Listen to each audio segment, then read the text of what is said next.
Hi friends, popcorn ഉണ്ടാക്കാനായിട്ട് നമുക്ക് ആദ്യം അടി കനമുള്ളൊരു ചട്ടി എടുക്കാം. ഞാനിവിടെ കുക്കറാണ് എടുത്തിരിക്കുന്നത്. കുക്കർ നന്നായി ചൂടായി വന്നതിന് ശേഷം നമുക്ക് പോപ്കോൺ പാക്കറ്റ് അതിലേക്ക് ഒഴിച്ചു കൊടുക്കാം. ഞാനിവിടെ ഒരു പാക്കറ്റ് ഒഴിക്കുന്നുള്ളൂ. നിങ്ങൾക്ക് വേണമെങ്കിൽ 2-3 പാക്കറ്റ് ഒരുമിച്ച് ഒഴിക്കാവുന്നതാണ്.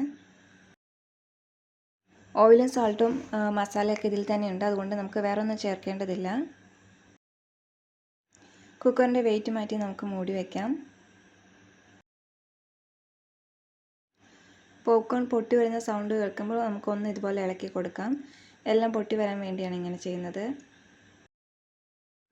എല്ലാം പൊട്ടി വന്നതിന് ശേഷം നമുക്ക് തീ ഓഫ് ചെയ്ത് കുക്കർ തുറന്ന് നോക്കാം. ടോട്ടൽ 3 മിനിറ്റ്സ് വേണ്ടി വരുന്നുള്ളൂ നമുക്കിത് ഉണ്ടാക്കാനായി.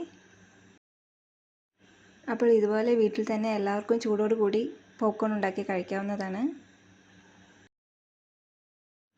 ചാനൽ സബ്സ്ക്രൈബ് ചെയ്യാനും സപ്പോർട്ട് ചെയ്യാനും മറക്കല്ലേ. Thank you for watching.